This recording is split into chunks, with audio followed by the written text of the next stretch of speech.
Ornã, o Jebuseu, seria o lugar onde seria edificado o templo do Senhor. E quando você lê 1 Crônicas 21, aqui nós estamos em 2 Samuel, esse texto é repetido em 1 Crônicas 21, para você ter a referência aí. 1 Crônicas 21. Toda a narrativa que nós citamos aqui, toda essa história.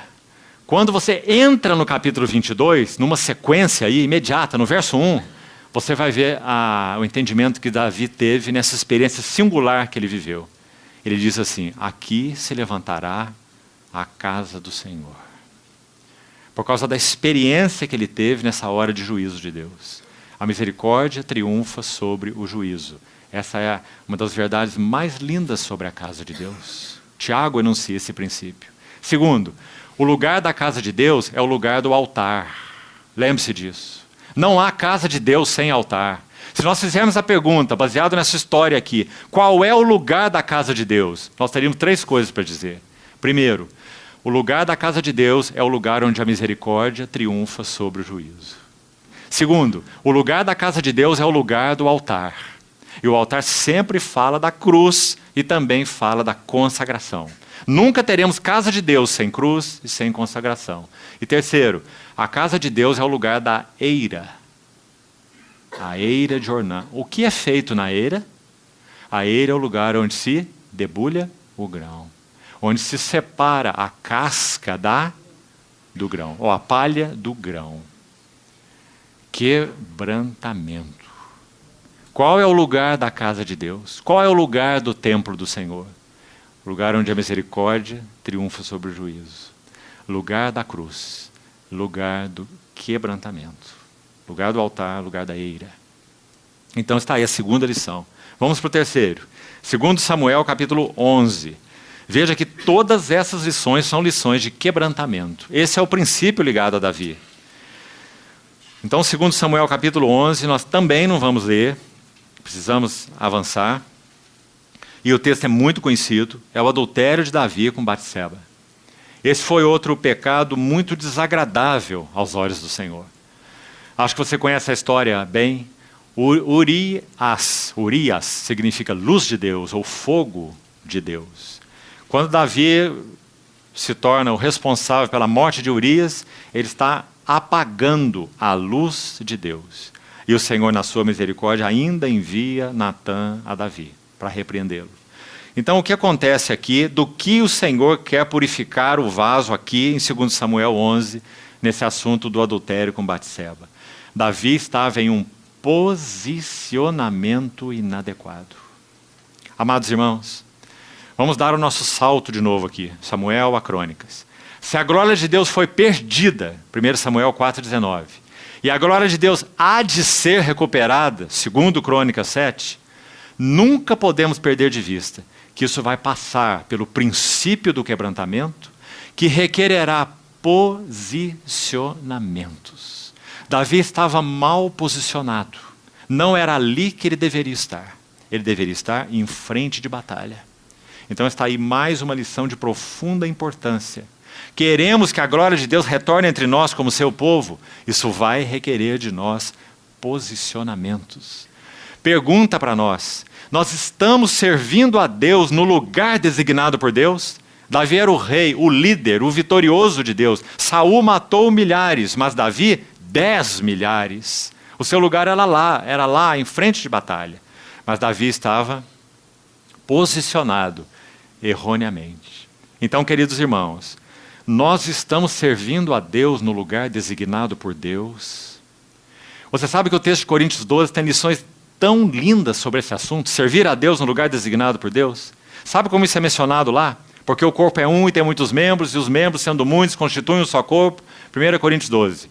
Ele vai falar das funções do corpo: nariz, boca, olho, ouvido, não é? O olfato, a visão, o ouvido. Ele vai mostrar o lugar de cada um do corpo e vai dizer: Deus coordenou o corpo, para que não haja divisão no corpo. E ali ele ensina 4 lições. Nós não temos tempo para isso, mas você pode anotar. Ele ensina que nós devemos aprender a assumir nossas próprias responsabilidades no corpo. Se o olfato diz, se o ouvido diz, porque eu não sou o olho, não sou do corpo, ele nem por isso deixa de ser. Ou seja, devemos aprender a assumir nossas responsabilidades. Devemos aprender a apreciar a função de outros.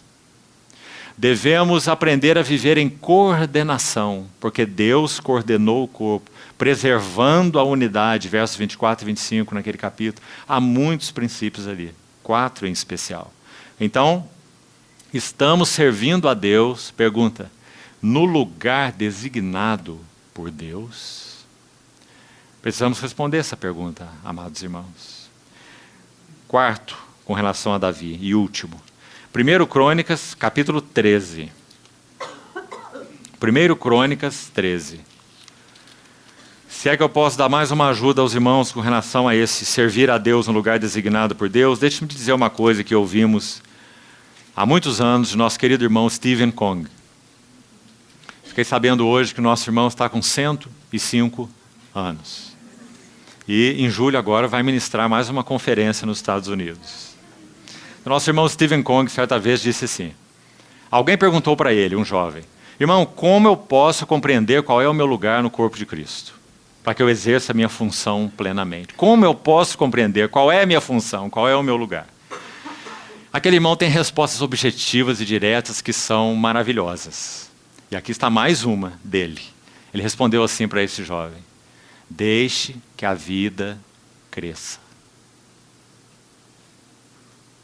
Você entendeu ou não? Como você vai compreender qual é o seu lugar para servir no corpo de Cristo? Deixe que a vida cresça.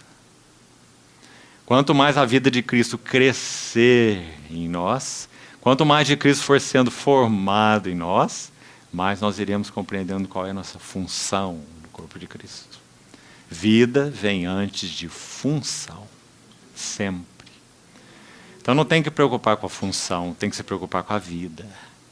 Altar pessoal, vida aos pés do Senhor, amando o Senhor e a sua palavra, não preocupando em ler a palavra para pregar para os outros. Né? Tem 2 elementos aqui, 2 espectadores aqui, que são os primeiros que têm que ouvir nossas pregações. Um de cá, outro de cá. Deixe que a vida cresça. E o Senhor, então, vai nos adequando em nossas funções no corpo de Cristo. Então, o último elemento, 1 Crônicas, primeiro livro das Crônicas, capítulo 13 agora. E com isso terminamos aqui Davi. 1 Crônicas 13. Se você ler os versos de 1 a 11, 1 Crônicas 13, de 1 a 11, você vai ver o assunto do transporte da arca. Aqui gostaria de te mostrar alguma coisa muito bonita. Primeiro erro de Davi, então, do qual ele deveria ser purificado. Vou repetir para os irmãos desde o início, para que os pontos fiquem bem claros aí. Com relação ao primeiro que já estudamos, Davi precisaria ser purificado de alianças mundanas.